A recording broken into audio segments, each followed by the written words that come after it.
Welcome to the Young and the Wrestlers, the Pop Culturist WWE podcast. I'm your host, Ryan Betson, alongside the Monster Monk Jem, Braun Strowgem. You can listen to this show every Friday morning at 8 a.m. on podcast services and soon 9 a.m. on the YouTubes.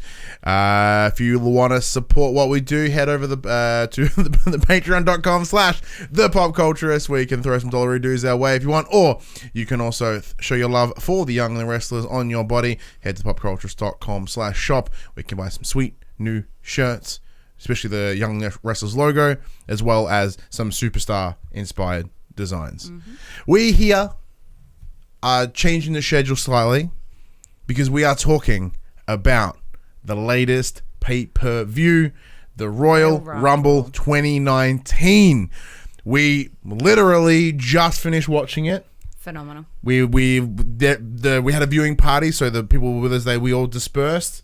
We dispersed into the studio to talk to you all about this pay-per-view. This pay-per-view aired on the 27th of January in the US, 28th for us here, so happy public holiday. You got wrestling.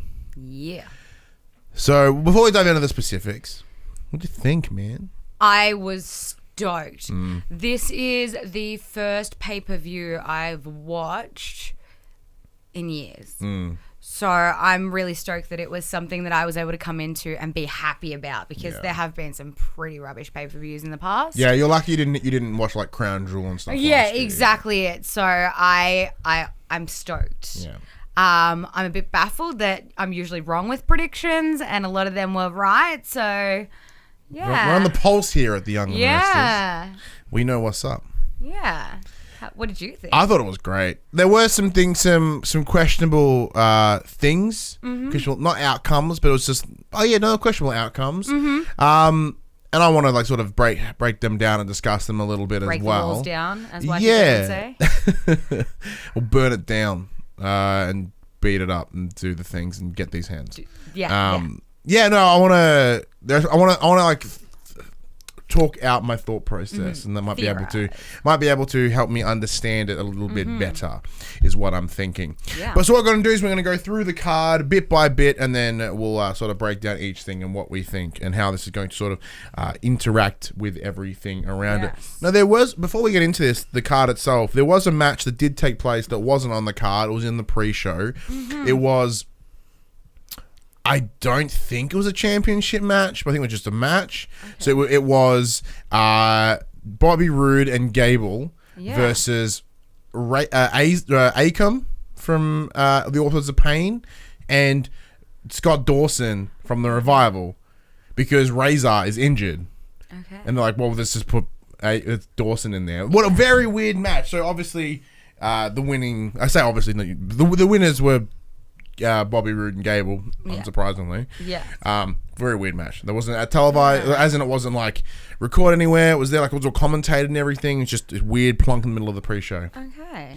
Very, very weird. Don't know what's going on there. However, the pre-show did kick off with the United States Championship match between Rusev and Shinsuke Nakamura. Now, you weren't here at the time, so you didn't watch that match because I miscalculated. I didn't expect the pay-per-view to go from all that time. I thought they included the pre-show, so I was watching it while I was getting ready for the shindig.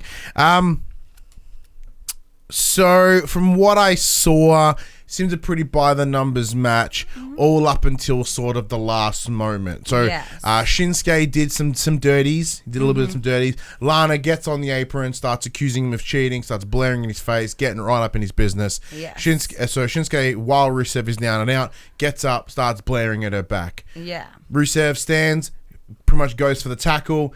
Shinsuke jumps out of the way, collects Lana, sends Lana off over the edge, bangs up her ankle pretty hard, takes a pretty solid fall. Yeah, and I did see the replay of that. Yeah, so during all this, this horror that he has once caused her injury again, as we saw from last week. Yes. This week. Yeah, this week, from this week. So, I understand like that horror and the concern of that, and Shinsuke took advantage of this, gave him the hit, got the pin, 1, 2, 3. Shinsuke Nakamura is now the US champion again. Interesting. Weird outcome, man. But like I said, it was an outcome that I kind of predicted. I think I was saying so this week. Yeah, I kind of predicted it. I don't know why I thought that, but I kind of saw it coming. I think maybe there's something bigger for Lana and Rusev. Potentially, but it's just weird. It's this weird line. I just don't quite understand why they he did get blindsided, right? Like he did get the belt like 2 weeks ago. Yeah. So he's only had it for a very short period of time, and I think it's just a win of opportunity from Shinsuke. Yeah. Like he just played it smart and took advantage of the win and got the win. Now with no longer any automatic rematches, I'm not sure where this is going to go. Yeah, that's true. All I hope personally is that we see more of the US Championship. Yeah. You know, it's rather than having it appear sort of on SmackDown and then in the kickoff show to a main event. Yeah. Now, my only concern moving forward is if we look at Survivor Series last year, where SmackDown technically won a match in the pre-show. Yes. When they did the final counts. It wasn't 6-0. included. It wasn't included. Yeah, I do remember that. So my concern is that the US Championship is being pushed to the side in that same vein as well. Yeah. It is certainly a legitimate belt, and I think it can be held by some legitimate people. And it has been. Yeah, and it saddens me if that's where it's going. Yeah. Yeah, that's definitely disappointing. I definitely don't think any belt should be in a pre-show. Like, I think it's one of those belts that has a lot of history behind it. It is a huge staple for the wrestling industry. So, yeah, I'm really concerned that maybe they're just backseating it. I don't know. Yeah, it's very, very tough. I'm not quite sure. Yeah, neither do I. But speaking of belts in the pre-show, they did also have the Cruiserweight 205 championship match. It was a fatal four-way with homegrown Buddy Watson, Lucha House Party member Kalisto, Akira Tozawa, and Hideo Itami.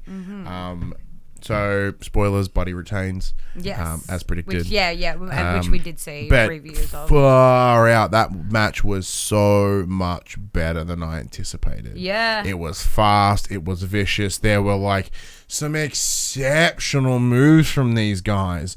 Like, Buddy Watson, that's why I'm even impressed that he took the win, because there was some gnarly DDTs that he took that I don't know how he got back up. Yeah.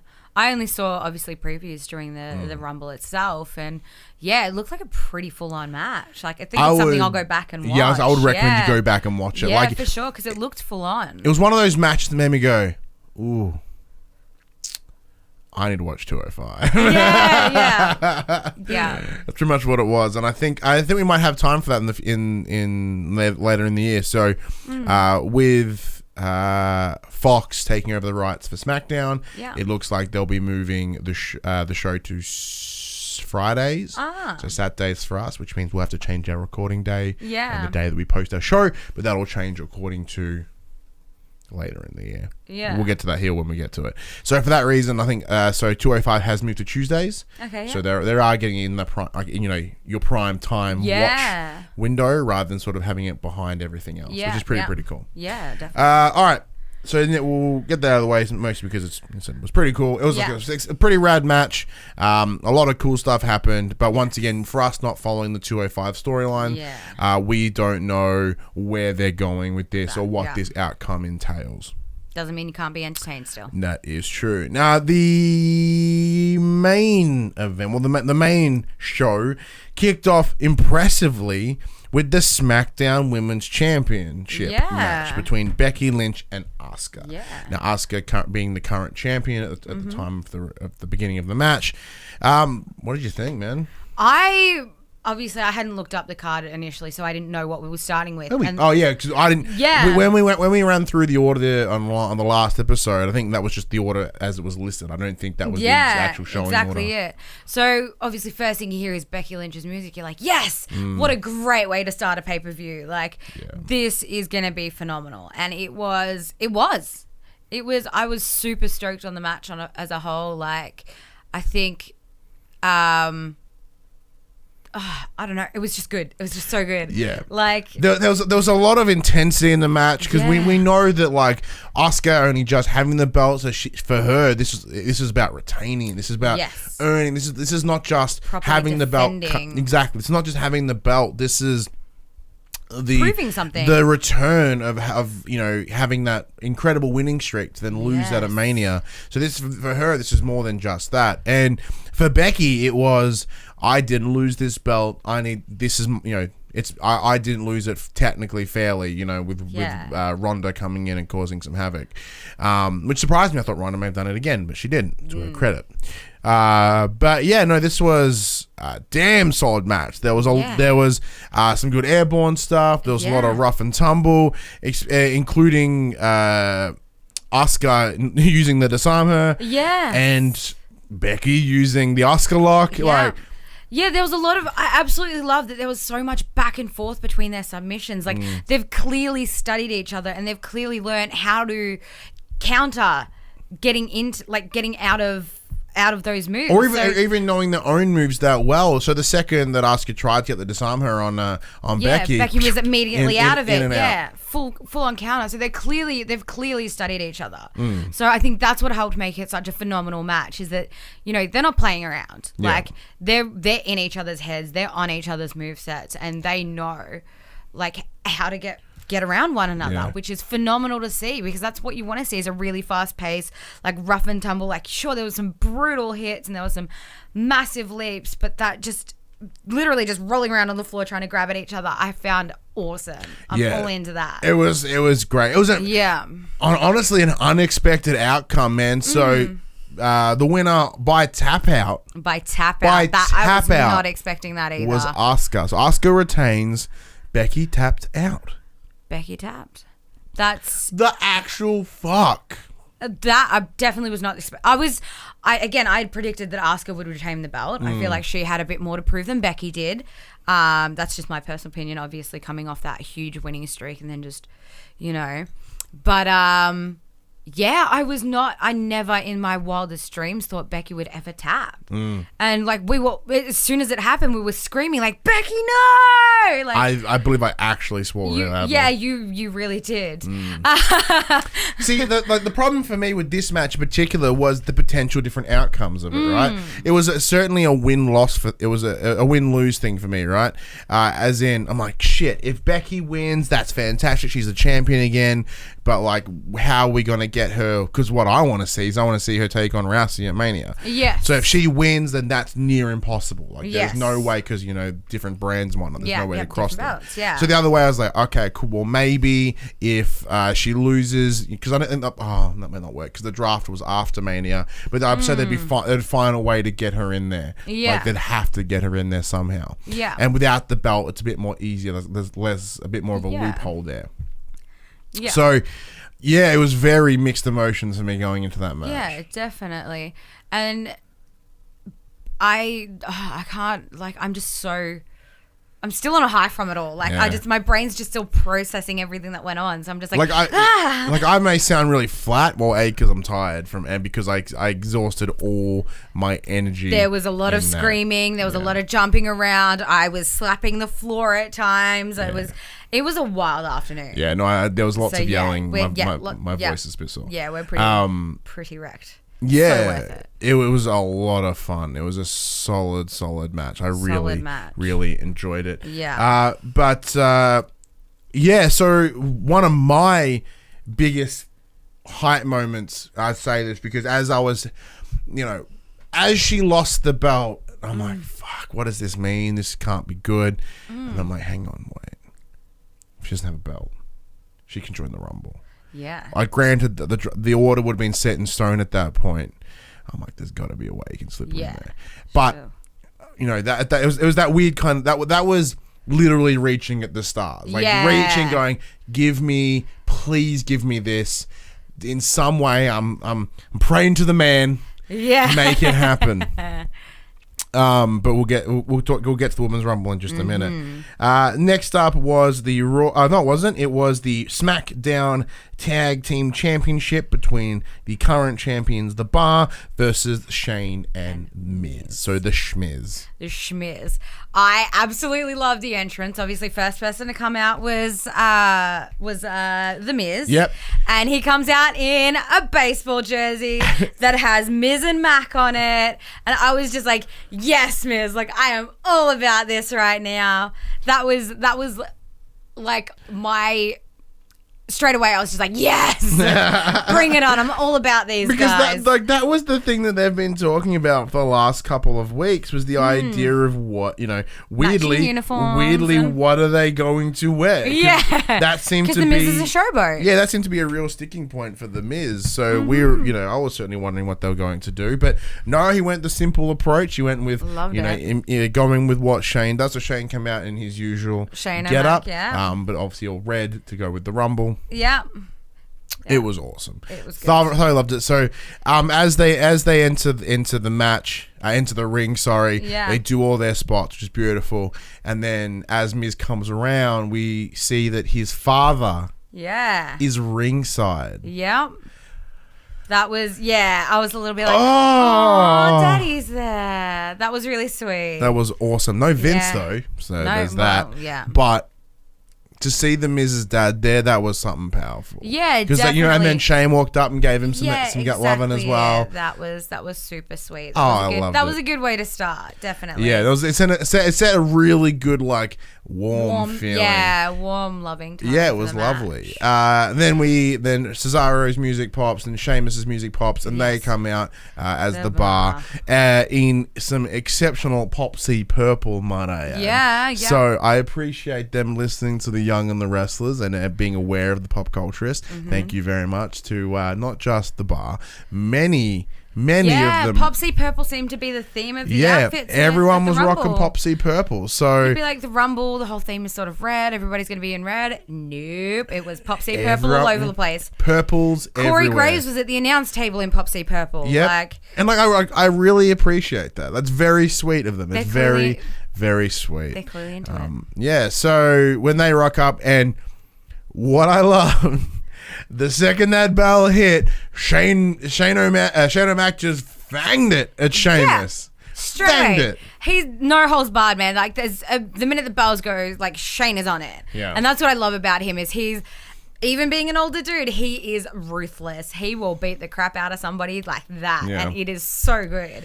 And it gets you so excited. Yeah, no, it was a real, they had some quality skill and they were really working well together as a team. So for their first ever technical tag team match, Shane and The Miz really stepped up and they brought, there was, you could really tell that there was a connection there. And I do think, although I'm not sure whether they are the best tag team in the world, I do certainly think they are on the grounds to become one. So it was really, really cool. And same goes to the bar as well. They were doing a lot of they were doing a lot of exceptional work as well.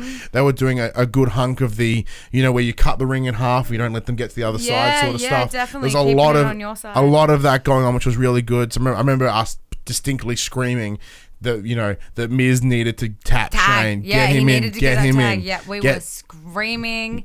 Yeah, it was wild. We're just like, guy! It was intense. But yeah, it was definitely an absolute phenomenal show. Yeah, there was some great teamwork, as I mentioned, that great teamwork. So an example, I think Shane was legal at the time. The Miz, they had a bit of a scuffle. Shane dropped Miz on the announcers table. Shane dropped Cesaro on the announcers table. Miz was there holding him down, keeping him ready to place. And of course, Shane O'Mac, even though whatever age he is, gets up on that corner post, get ready to coast to that announce table. However, Sheamus gets in the way, interferes, prevents that from happening.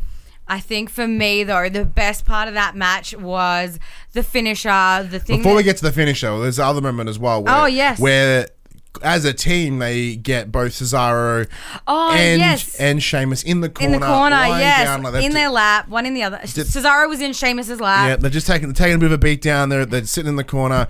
The coast to coast is almost ready to go. But as he jumps, Cesaro gets up and catches him by the legs to do that spin, whatever his spin and he move was is. spinning for ages. I was so dizzy. I don't know how. I don't know how no one vomited. Like I was looking at it, and I was going to vomit. Yeah. Like I was concerned that Shane and Miz would get a win because Cesaro just puked his face out.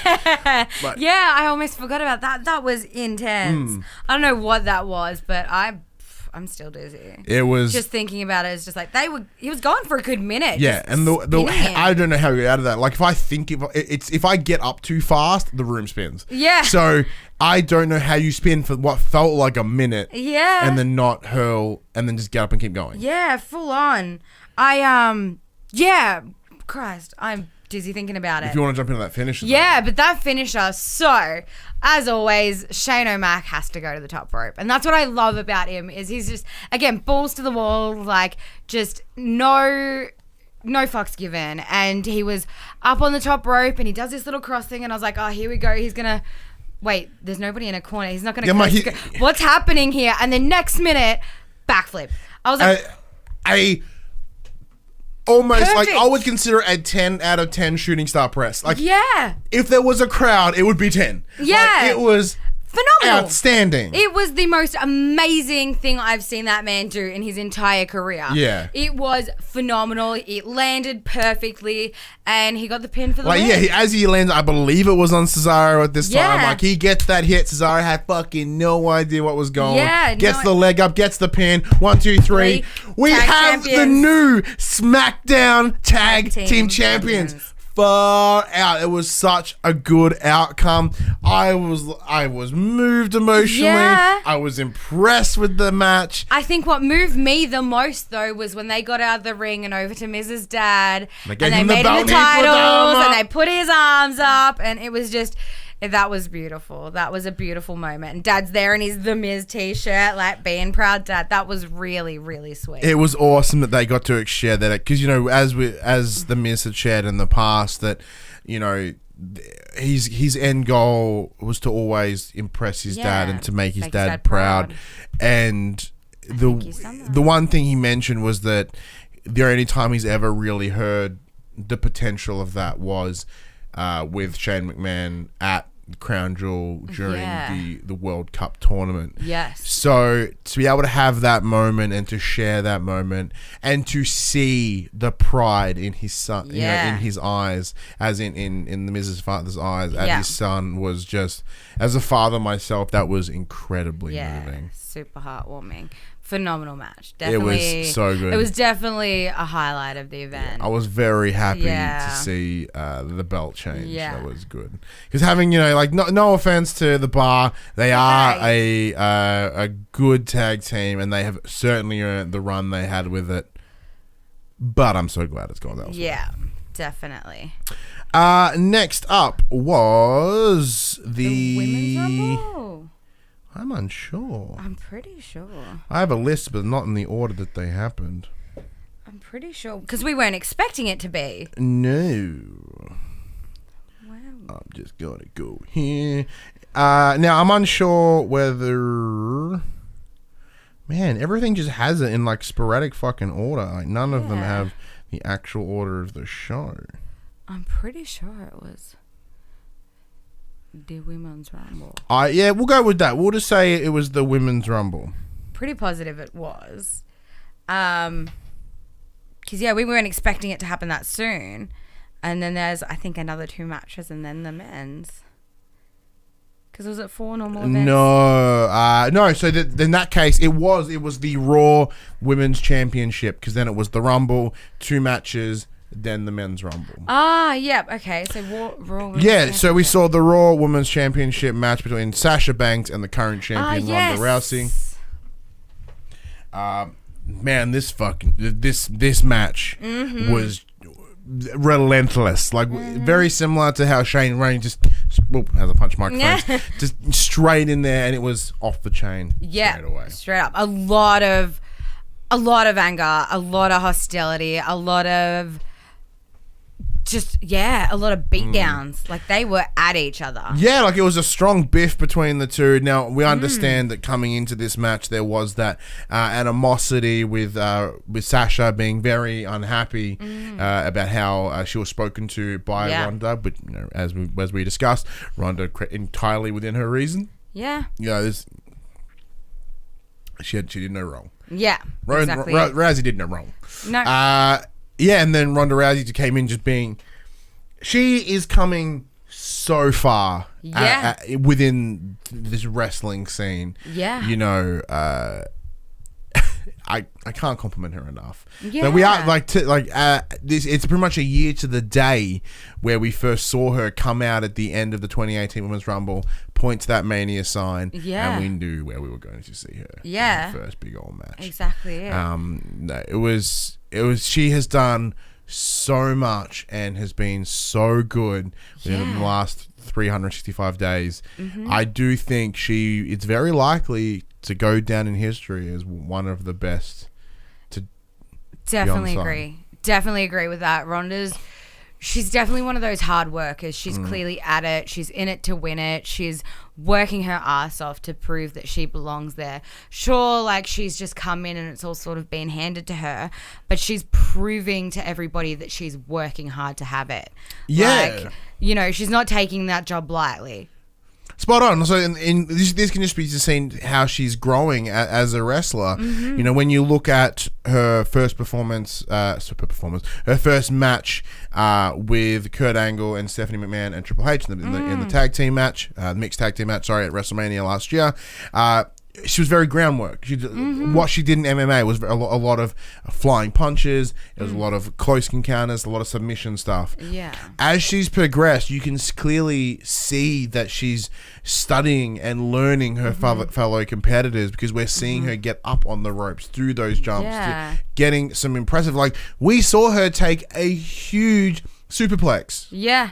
Yep. Massive. Ridiculous. Like, well, I mean, you know, she can take a beating because we've seen it with UFC, but she has just next leveled at this point. Yeah. And I can't wait to see where she goes. No, because, you know, we have heard on the rumor mills, care of our old Dirt Sheet Dash, that Ronda has been considering taking some time away to look at creating a family with her husband, who we do also see ringside today.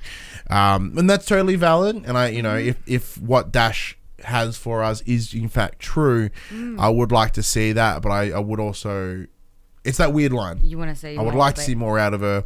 You also want her to be happy. I'd be more than happy to go see her make babies. Yeah, I think as gross as I intended. Yeah, in saying all of that though, like, I think you can't discredit Sasha.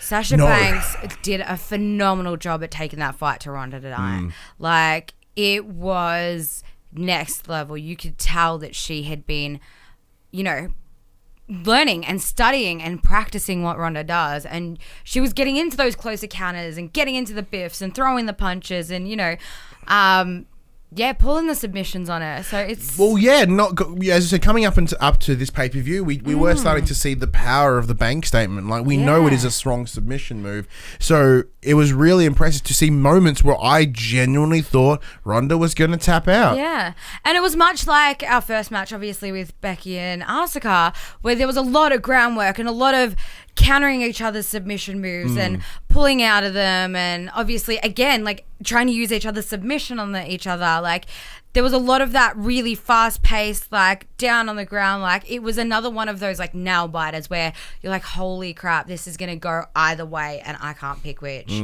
It was definitely a phenomenal match. But ultimately, obviously, Becky got the up. Ronda got the up. Ronda. That's all right. Ronda got the up. I'm getting ahead of myself. Behind myself. That was before. Ronda got the up. Thank you. It's been a long day. It has. We've consumed a lot of wrestling. Yeah, a lot. But Ronda got the up. That's true. Ronda get the win. In an incredible show of respect and friendship. So rather than getting the win quick showboat. She had a little bit of showboating as you do. Yeah. But she shared her hand out, got Sasha up, helped her out of the ring. Like, there was a true respect. Now, don't get me wrong. Like, there's a it was a handshake. beautiful moment, holding hands and getting up together. But if I've learned anything from wrestling, when you get in that close, like, I'm like, don't do it, Ronda, don't punch her. Yeah, like, you start to worry. But then again, at the same time, I'm like, Sasha, don't punch her in the face. Yeah. I'm like, you take that win, take that loss, take it like a champ, or take that win like a champ. Like, don't be petty about it. But thankfully, they didn't do that. Sasha left the ring, was making her way out. Ronda did her little, here's the thing, respect to her husband. Came back, met Sasha at the ringside, just as they sort of come down that little runway. And they once again they had an exchange. And what was interesting during this discussion, Sasha then pops the 4 figures. Now it has been long speculated, as we said by our good friend Dirt Sheet Dash, that this could be a couple of different things. When we saw this happen at Raw, we thought this was her showing off that she is the 4-time champ. Yes. She's the 4-time women's champion. So this could ideally number 5. Yeah. But with that not on the line right now, this can only mean one thing. This is the 4 horsewomen, man. It's happening. So for those that don't know, the horsewomen are sort of a WWE versus MMA setup where you have 4 women from MMA, 4 women from WWE. A lot of this sort of built with groundwork was built in NXT. And I'm so glad it's bleeding up to because maybe that's something they need to do. Yeah, maybe it's something that's going to come in the future. For those who don't know, we should mention as well that the 4 horsewomen on the WWE side previously were Sasha Banks, Bayley, Becky Lynch, and Charlotte Flair. Now, obviously, between Becky and Charlotte, there is a lot of disdain and animosity there, so it's very unlikely we're going to get them two just paired just yet. With Bayley and Sasha, although they do have a nice roller coaster of emotions together, they are pretty tight at the hip, and I do think we're going to see them as a tag team come Elimination Chamber in 3 weeks. So it's a quick turnaround on the pay-per-views. Yeah. No complaints from me. Yeah. So that's going to be great. So if they can if they are going to rope her in, or if not, bring some other strong women in there. Yeah.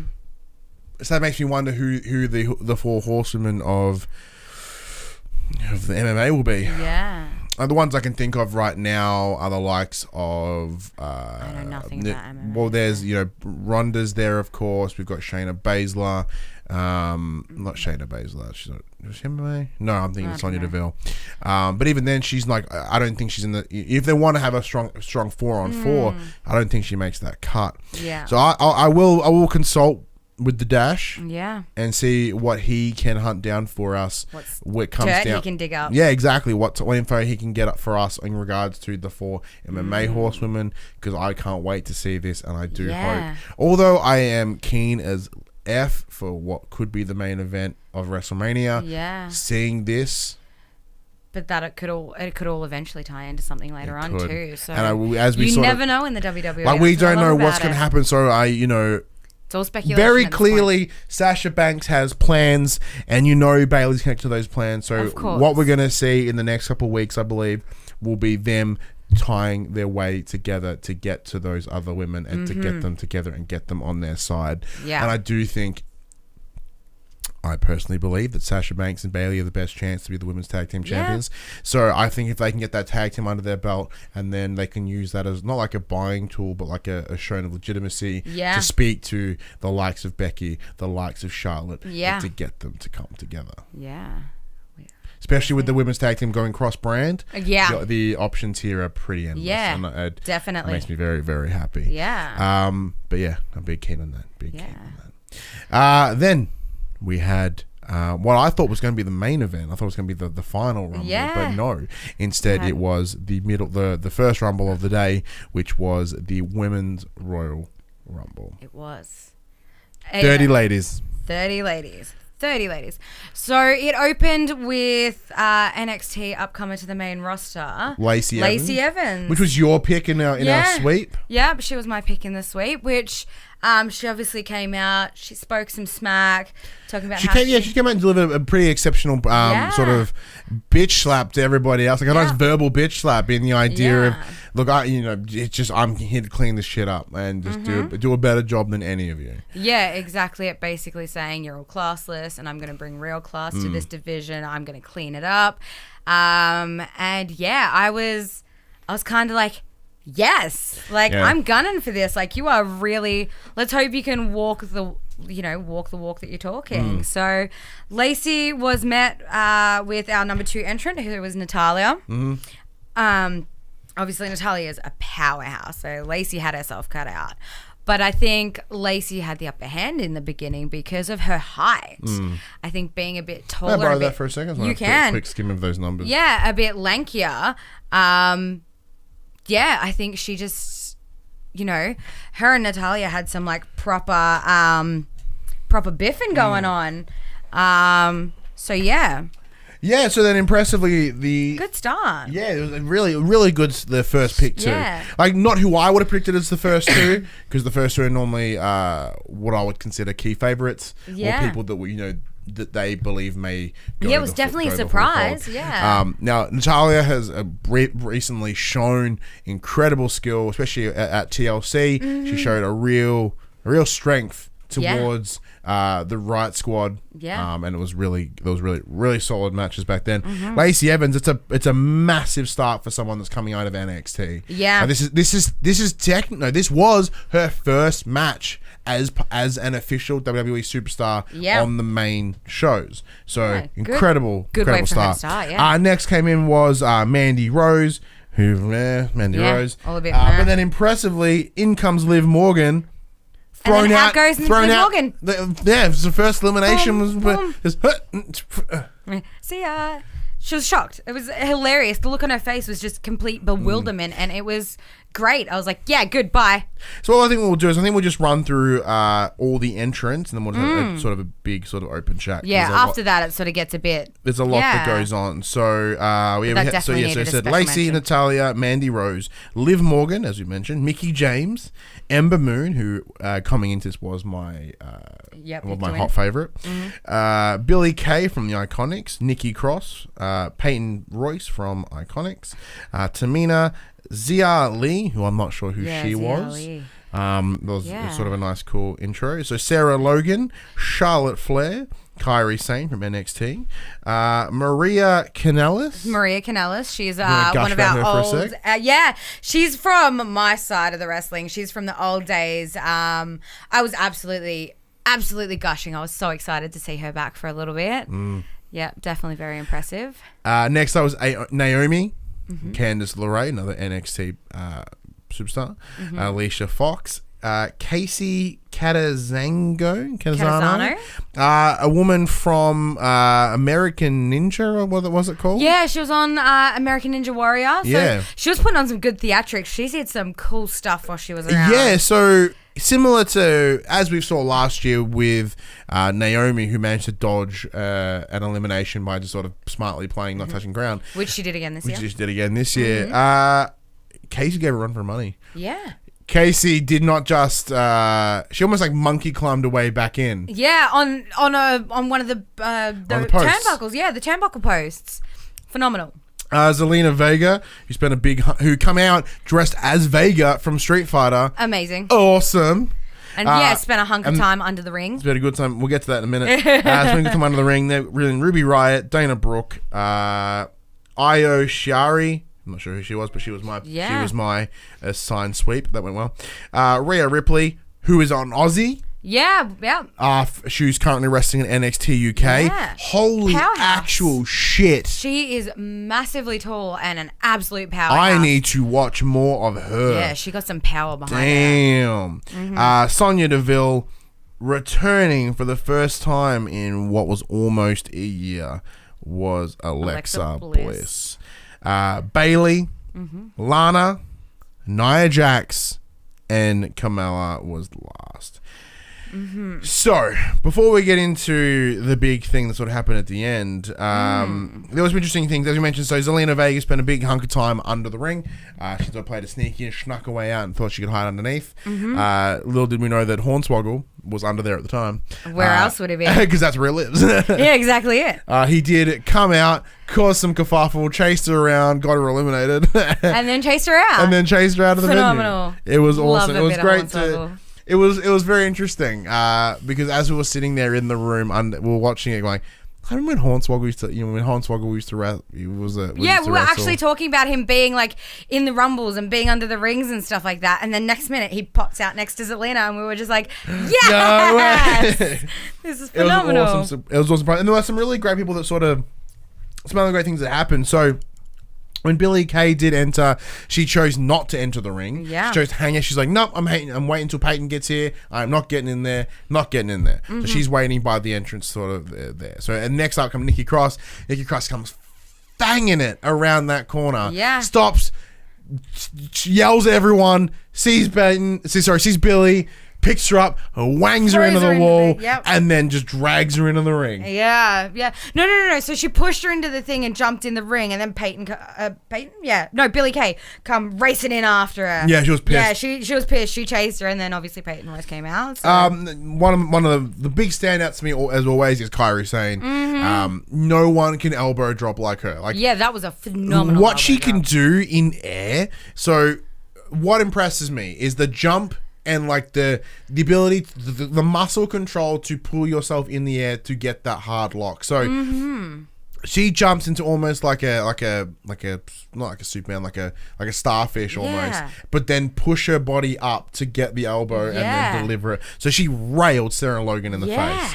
And phenomenal. And I think that may be what got Sarah Logan out of the ring as well, because I think Sarah Logan was dead. Yeah. For a moment there, I was concerned that she may have died. But no, we found that Sarah Logan did certainly survive it. And as her and Liv Morgan were kicked out, when Ruby Riott did enter, they re-entered with her. Obviously, not legal competitors. They were just there to cause shit, as the Riott Squad do. Yeah. So they are pulling people out of the ring. They are just scuffling. Yeah, they are just wrecking down, shit. Yeah, throwing them back in, like just trying to wear everybody down. Ridiculous. It was. Yeah, it was very cool to see because it's nice sort of wear down a lot of the other other opponents, sort of get them into a good place. Yeah, but giving Ruby an upper hand. They eventually got the push back out to the backstage as well, which was all well and good. But what was really interesting, was Lana. So Lana obviously pre-given a spot here in the Rumble prior to the kerfuffle that took place in the kickoff. Pretty sure, yep. Excuse me, I have a burp. So she's... Make it two. Yeah, so obviously like Ryan was saying, I saw in the previews as well, when Rusev knocked her off the ring, she landed hard on her shin. She was grasping and screaming. That ankle was a bit wrecked. Yeah, so as she entered, she's wrapped up, she's limping like high hell out. Yeah. She barely gets out of the entranceway and... she's like freaking out. She's walking at slower than a snail, like an old woman, just kind of scuffling. Yeah, like there is you can clear that she cannot put any weight on that ankle. Not at all. You can't do this, man. You've got to substitute her or like get her out, like even Canada's her and just give her an automatic out and then just like go from there and let it go. But while she's on her hobbling way down, Nia Jax's music hits. She's spot number 29, comes out, runs past Lana, stops, turns around, goes back and proceeds to beat the piss out of Lana, throwing her into those buckles on the focusing very heavy into on the the lighting on the on the barricades, really damaging that. Real that brutal leg. shit. Yeah, real shitty of her. Yeah, fuck her. Yeah, man. She's such a butt. So obviously all the officials come out and go Nia go. So she goes and gets in the ring. And they're debating what's going on and what's the gentleman's name? Ripley? Finley. Yeah, so Finley is a former wrestler who used to, he was like the handler of Hornswoggle back in the day. Yeah. I the Irish something. I can't remember what they called him now, but he was phenomenal. So, he's there. Now an official. Yeah, he's official. He said that caring for Lana, making sure she's all right. Then who do you see? Becky, the man, Lynch. She comes in and she's pleading, she's arguing, she can't wrestle. She cannot wrestle. Take her space. Let me in. She can't do shit. Let me in. Lana's that ring. like, please, please, please. And there's debate, and the crowd goes bonkers. She's like, listen to them. Finley's Becky, like, I don't know. Becky, and then he's like, Becky. Yep. And then like, Finley's just like, he's like, yep. It gives her, waves the hands, like, go on in. Music pops. On. I explode. I was unready for this. Yeah. Well, but in a sense, you were, because you were saying the other week it was your fantasy. I had my hopes and dreams, and I had it lined up. I'm like, ooh, dreams do come true. Worst case scenario, this could be it. Even then they're like, that's some dream shit. And then once the loss, I'm like, it's very unlikely, but I hope they did it. Yeah. And she comes in and she goes great. We see her finally square off with Nia Jax. Yes. To sort of get straight up in her shit. Obviously, with the whole face breaking late last year. And there was a scene where Nia May you please enter your phone? Yeah, there was a scene where like there was a moment where Nia had Becky. She was taunting her about to hit her in the face, and Becky just like... Yeah, so the final four was Bayley, Nia Jax, Charlotte Flair, and Becky, which is baffling for me, because once again, just going from seeing Sasha walk out and what we believe will be Flash of the Four Horsewomen, and we're seeing three of those women in this ring right now. I'm like, oh wow. This is something I was else. impressed. I'm like, this is great. This is showing the potential strength of if these guys team up again like they did at NXT and become the Four Horsewomen. Yeah. They'll Holy be a force shit. to be reckoned with. Yeah, and then they eventually scoot Nia, so they kind of work together to get Nia Jax after. Yes. Sorry, Charlotte and Becky, after scuffling for a little while and just venting out some shit, like Charlotte literally said, "Get out of this. This is not your fight." Yeah, it's not your business. And they beef for a while, and then they eventually get Nia Jax out, and it's this standoff between Becky and Charlotte. Becky bangs her knees up something fierce out of the ring, so she's got some limp going on. I think it was her right knee that was kind of giving her grief. Yeah. I don't know. One of the knees was kind of a bit. Yeah, so it was her right. no, it was her left knee because she was favoring the right. Yeah. Yes. So as they pull it, so they're like, they had the same discussion they had with Lana like a minute ago. Yeah. And they're like, are you fit to Becky's compete? Like, nah, and I can do this. She's like, no. And like the official was there once again. I don't believe, it may not have been Finley. No. There was a female official in the ring, and she was about to do something, and Becky comes flying back in the ring from the outside and pushes her out of the way to try, because they were gonna. They're about to concede. They're about to concede. They're about to say she's unfit to wrestle. We have to. There's no option. We have to give it to Charlotte. She comes flying, and I love it. She just pushes this official out of the way, and she's like, "Fight me, fight me!" Like, I was all about it. And they have a scuffle. They have a big old beef, and it was beautiful.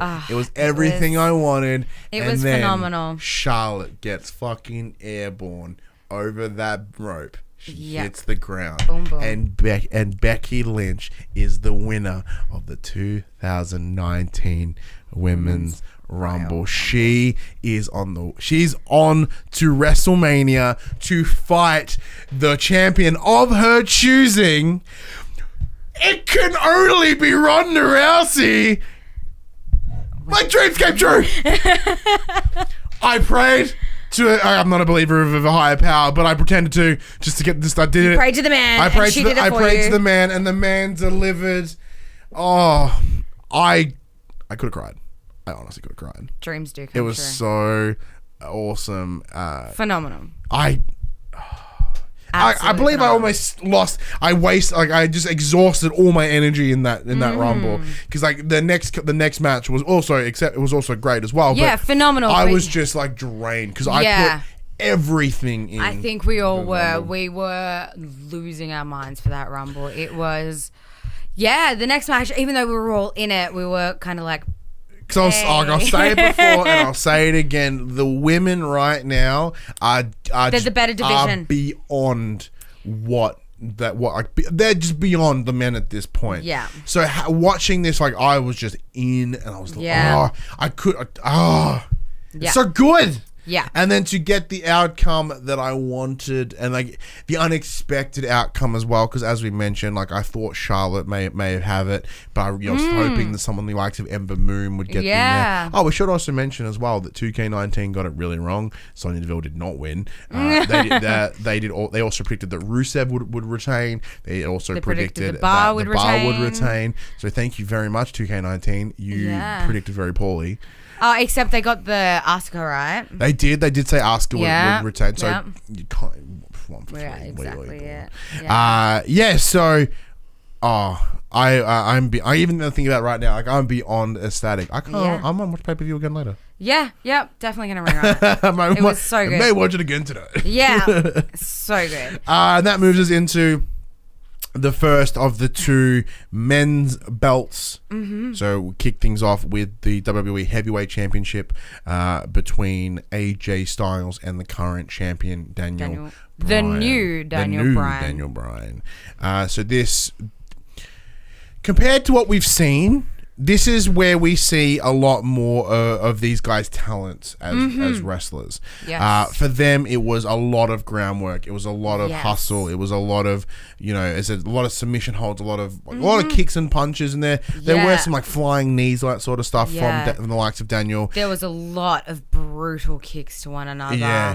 That I could feel them in my soul. I could hear them in my soul. Like with AJ having the capabilities to get up and airborne, he did so a couple of times, but it was he still kept very low, just to sort of maintain that even footing with Daniel. Yes. There was a point where Daniel throws AJ into the post, blows out his nose. Yeah, he's just gushing out that and shit. it was a loud throw too. Like you heard his face hit the top of that turnbuckle post. Like it was a loud, painful hit. Yeah, like I was no surprise that he was just bleeding out his face. Definitely. Yes, there was a lot of scuffle. The scuffle did get out of the ring, so that sort of stuff did head back in as well. Oh, we forgot to mention that during the Ronda and Sasha match. Oh yeah. Yeah, when Ronda got Sasha tapped outside of the ring, which obviously doesn't count, which is not legal. Which was huge. Look at Yeah. that. Like fuck. Yeah. That was mad. That was full on. So they come in. Daniel did retain. He did take the win, but not without some assistance. Yes. His name I forgot. He's one. You might have to Google. Can you Google that for me? Yeah. He was one of the members of the Bludgeon Brothers. He rocked up, wandered in. Now both of the Bludgeon Brothers have been out for injury for quite a while. Eric Rowan. Yeah, gorgeous long that red big. beard. You want to confirm that for me? Because two dudes. Yeah, Luke Harper and Eric Rowan. It was definitely Eric Rowan. Ah, cool. I remember the name specifically. Sounds good to me. Yeah. So he showed up, did a bit of lap of the ring, and now we know there is a connection between Daniel and was it Luke? Yeah. No, Eric. We know there's a connection between Eric and Daniel during their time under the Wyatt family. So that was my first concern when I saw him. I'm like, what's going on? Yeah, he just walked out and sort of paced the ring and watched. And then during a scuffle with AJ and Daniel, the ref takes a hit. Yeah, Daniel goes for a kick on AJ. AJ ducks it. The ref gets hit. So while he's out, obviously, I think AJ gets Daniel for a pin, but this guy comes out and grabs him by the throat and just slams the living shit out of him so hard. So then obviously Daniel gets the rollover, arm over AJ. Ref comes to, gives him the 3 count. Yeah, and Eric has Daniel's hand up in the air, and they end up leaving together. So I have some suspicions that maybe. I do wonder where this will go, because there's a couple of different ways for me. Like I did predict that Daniel would get a dirty win. I knew that the only way that he would probably get that win is by being shitty. Yeah. So that's cool for me, I suppose. Yeah. However, what I think this could lead to is, with the Bludgeon Brothers gone, and that left Bray by himself. Yes. Because although Braun Strowman was originally part of the Wyatt family as well, he's off doing his own thing.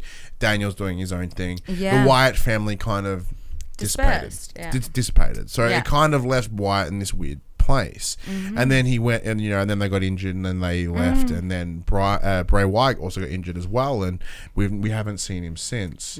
I genuinely thought we may have seen him today. I had my there were two people that I hope to see today, but we'll get to the men's rumble. That. So with what I can assume is the return of the Bludgeon Brothers, are they now looking for a new family? Are they looking to find that? And that's what I'm suspecting. Is Daniel Bryan that new leader? Like, are we looking at what could become the Bryan family? I think the new Daniel Bryan is really opening up to the possibility of that, especially obviously seeing Eric Rowan. And like, it comes from where Daniel is coming from. Like, he's speaking some quality truths here. Like, he's venting and bringing up real issues within the WWE and within facing the world as a whole. And it doesn't surprise me that people are understanding and listening. He is the champion for the planet. Love that sentence. But so it wouldn't surprise me if people are paying attention to him and moving into that place. Next up was the Universal Championship match between Finn Balor and the Beast Incarnate, Brock Lesnar, who was the current champion at the time. This I had my heart I had everything invested thinking that we were going to see the Demon King.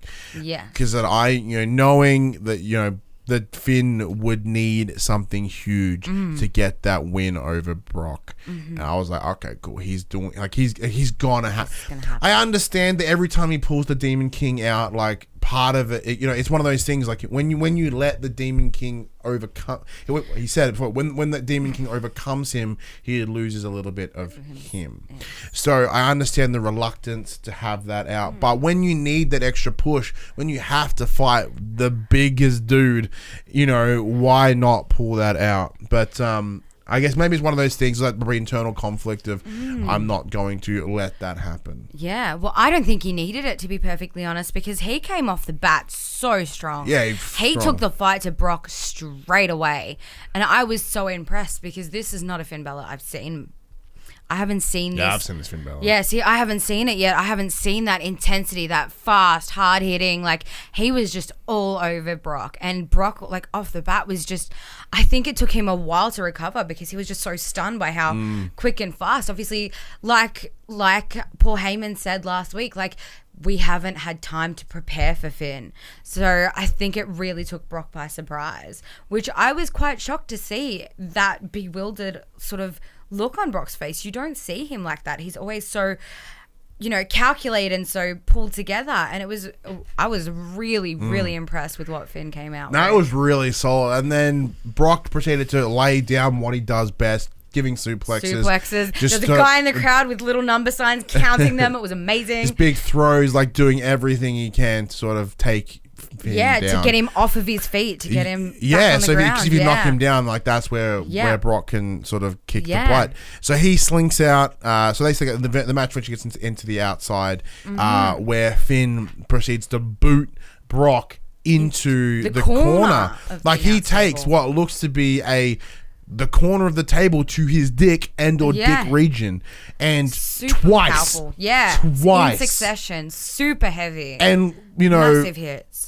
When we watch wrestling, like there's injuries constantly, right? There's like hits, there's stumbles, but like, these guys do have a strong pain tolerance. They can push their way through many, many injuries.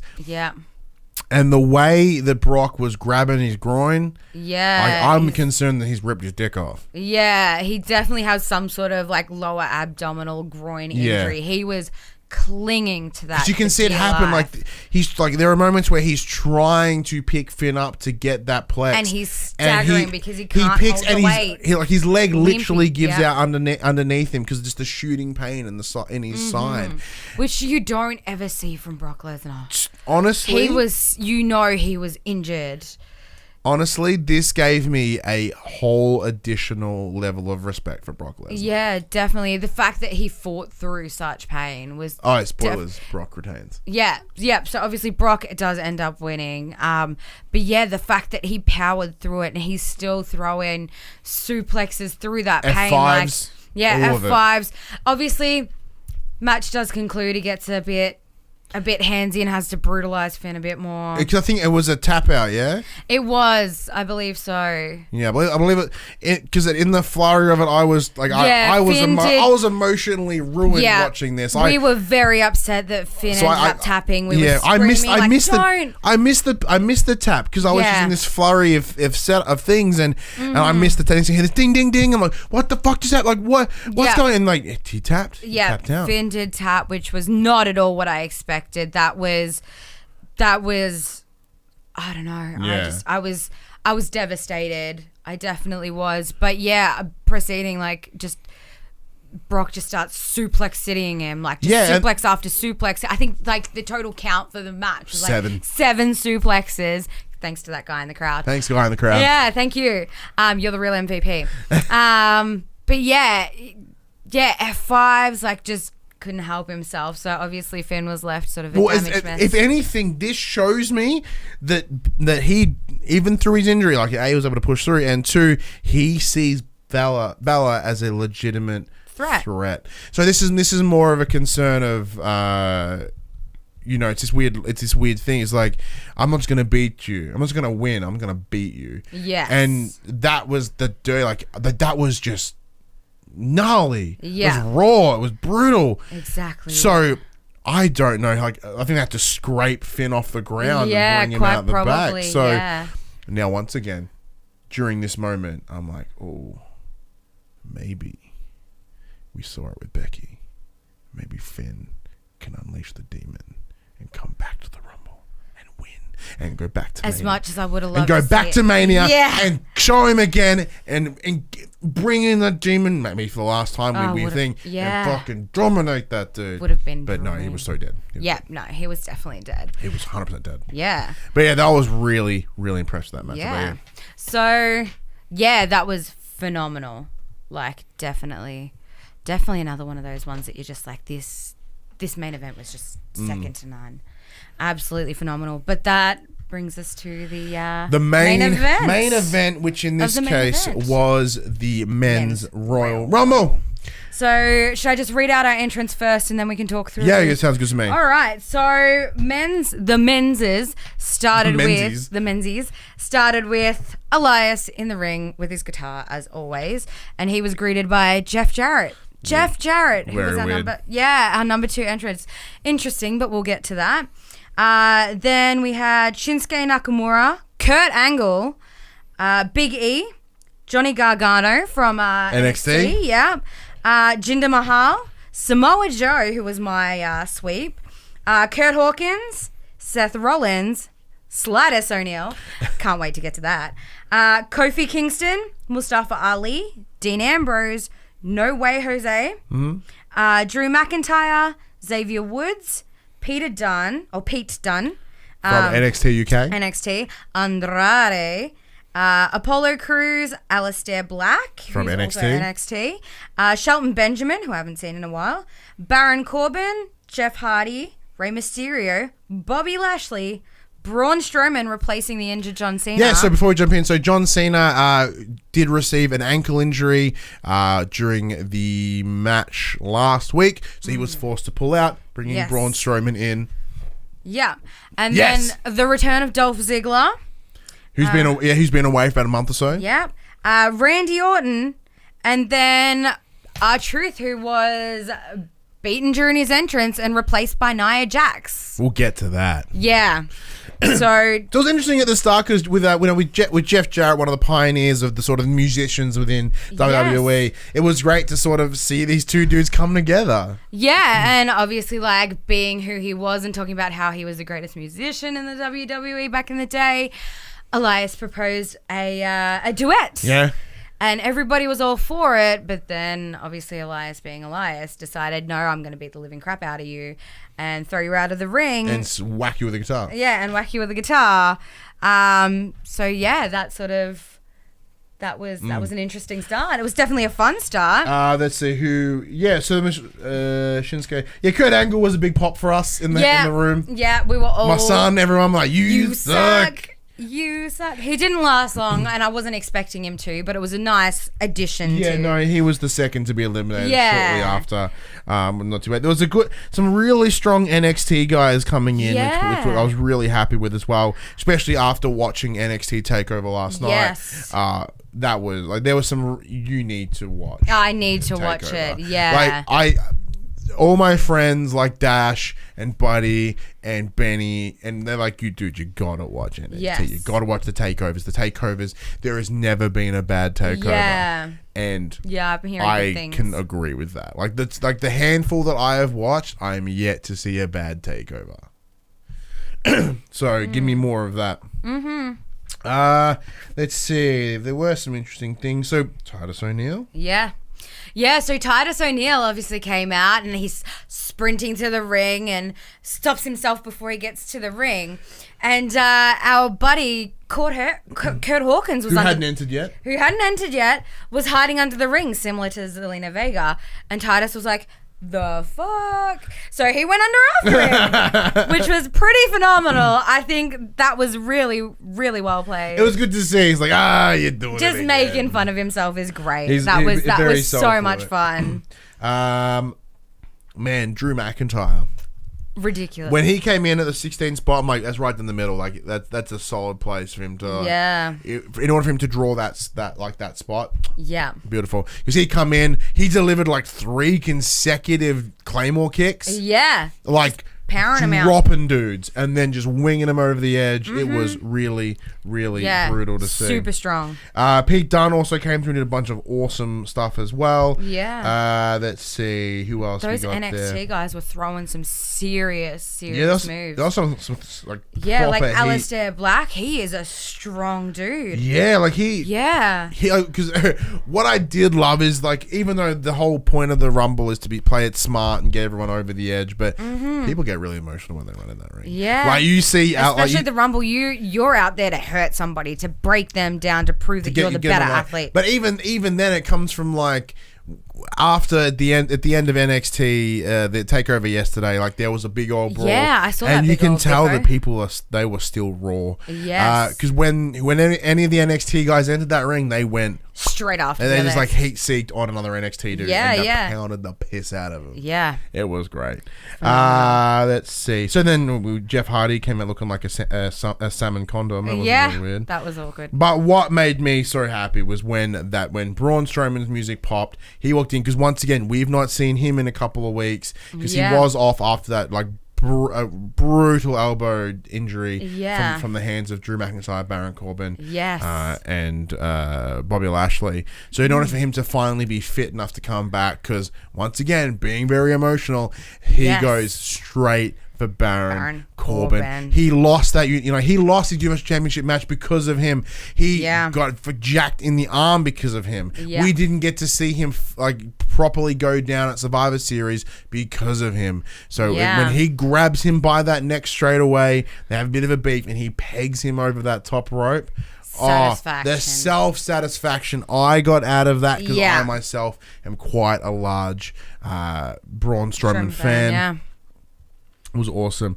And then after that, when we heard Dolph Ziggler kick in, because we were losing our minds. Yeah, we were talking the other day. I'm like, man, we've since Dolph got the shit kicked out of him at I think it was the Christmas or the New Year's episode of Raw, we haven't heard from him. I'm like, man, like after that beatdown he got from Drew McIntyre, like he nearly lost his head like 3 times in that match. Yeah. So it made sense for him why it was unlikely for him to return, at least for a long time. But when that music popped, and like, here do the work, I'm like. Yeah. I'm like, no. And then you see Drew go, no. Yeah, his I'm like, face. Yes. Yep. Oh, man. I was so excited. I've been hanging for Dolph Ziggler to come back. I think he is a phenomenal superstar. And since I've started watching again, I haven't seen him. So I was over the moon, especially in such a good spot too. I was like, yes, like he's in for a fighting chance with some retribution. Like, bring it on. And yeah, straight for, you know, Drew. Like, straight in, straight at him. Because like, for me, Drew McIntyre was a hot favorite. I was like, oh, you know, he, once again, coming into this Rumble, he had been undefeated aside from Finn Balor last week.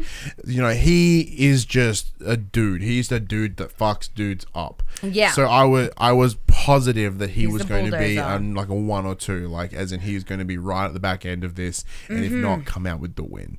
Instead, Dolph, bam, out. beautiful. Phenomenal. Oh, Dolph Ziggler, you champ. You Yes. fucking champ. Yeah, definitely proved his worth. Oh, it was so damn good. But that eventually did bring it down to the final 2, which in this case was Braun Strowman and Seth Rollins. So Seth Rollins did get pulled through the middle rope. He did get destroyed through. But you're before we get there. So when the music pops for the 30th, it's R-Truth. He comes out, singing his thing, does as what's he up. does. Then as he's about to head in the ring, Nia Jax Jax comes out. Just bulldozes Pummels him to the ground, makes her way in, storms her way and enters the match. It was this weird line of not quite sure whether she was going to be legal or not. Yeah, commentators were saying she was unofficial, but then next minute she was official, and it was just a bit all over the place. I think there was some grey.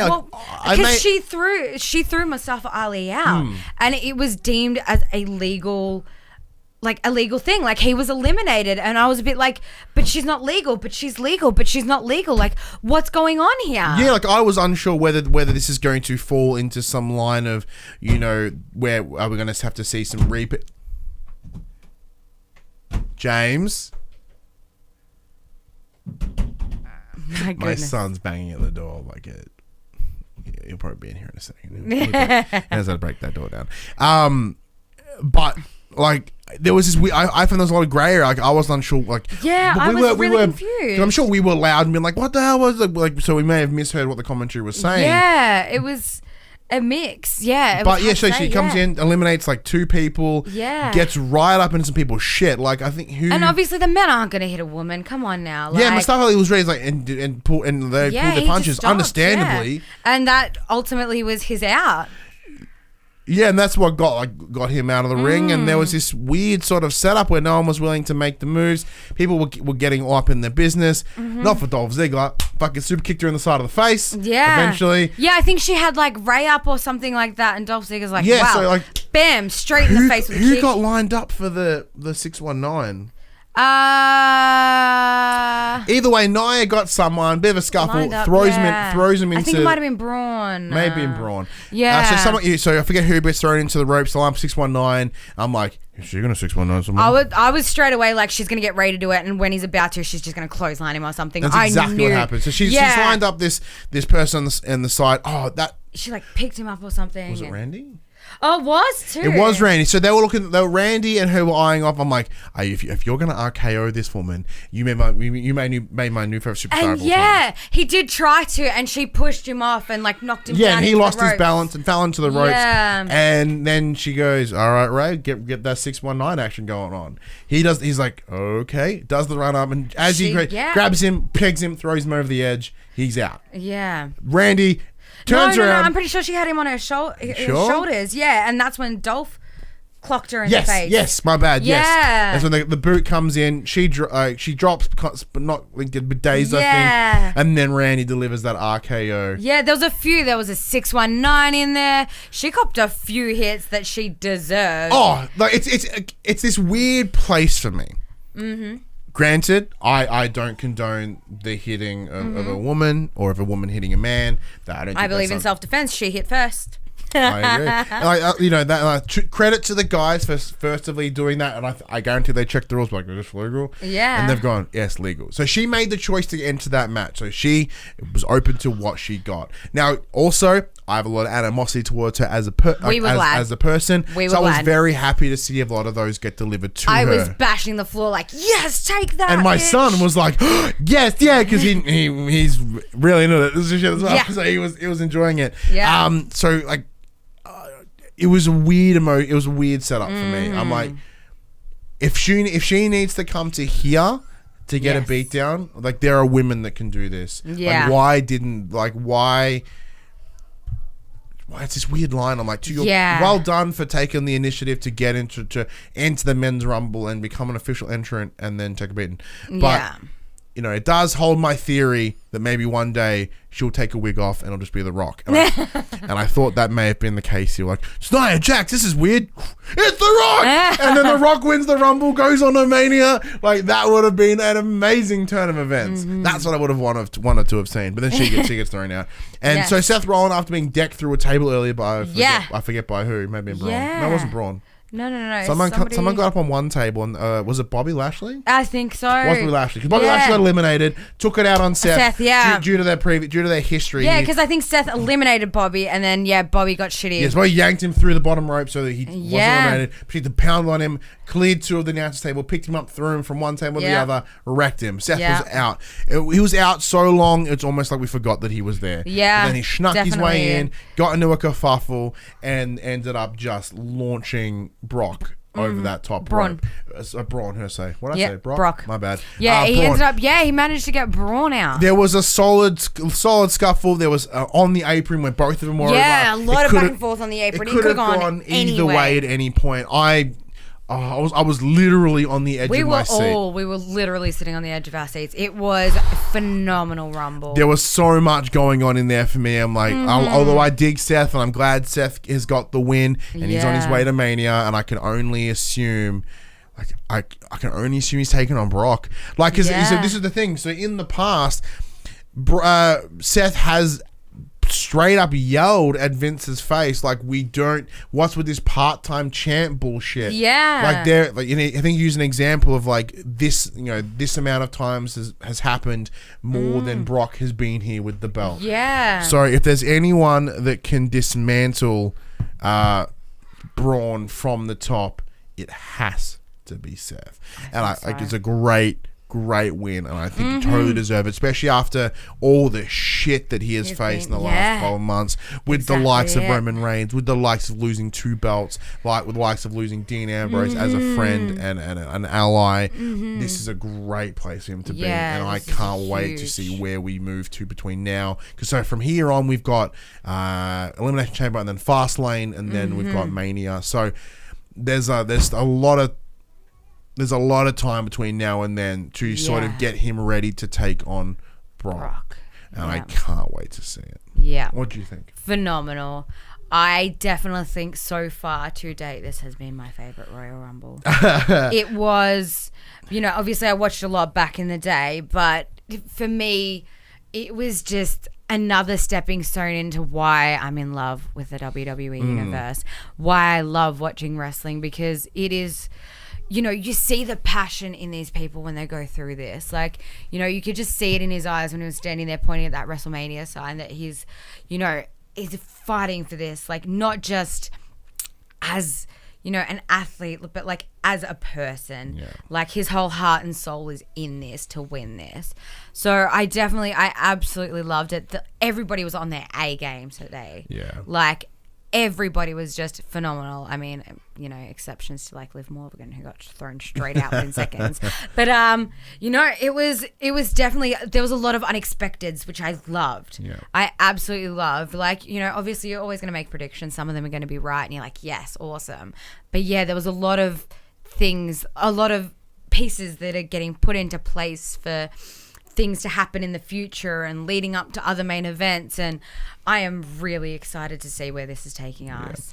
What I loved about this isn't like, although we don't, we're not some like a ranked pay-per-views or anything, but every match here was solid. Yeah, definitely. Even when we've talked about like Raw and SmackDown, so there's always little down notes here and there. But I don't think anything disappointed me. Yeah, as I said, like, although I wasn't as enthusiastic, say, between AJ and Daniel, but watching it, because I just emotionally spent at that point. But like watching it, like, it was technically it was a phenomenal. Like, these guys are exceptional, like, technical wrestlers. So although there wasn't all of the other stuff that we're used to seeing, the things that really bring us in, there were proper slams. Like, they were just like kicks. Legit going on each other. Yeah, they were out to hurt each other, and it was just a phenomenal show of like pure, unbridled aggression and strength.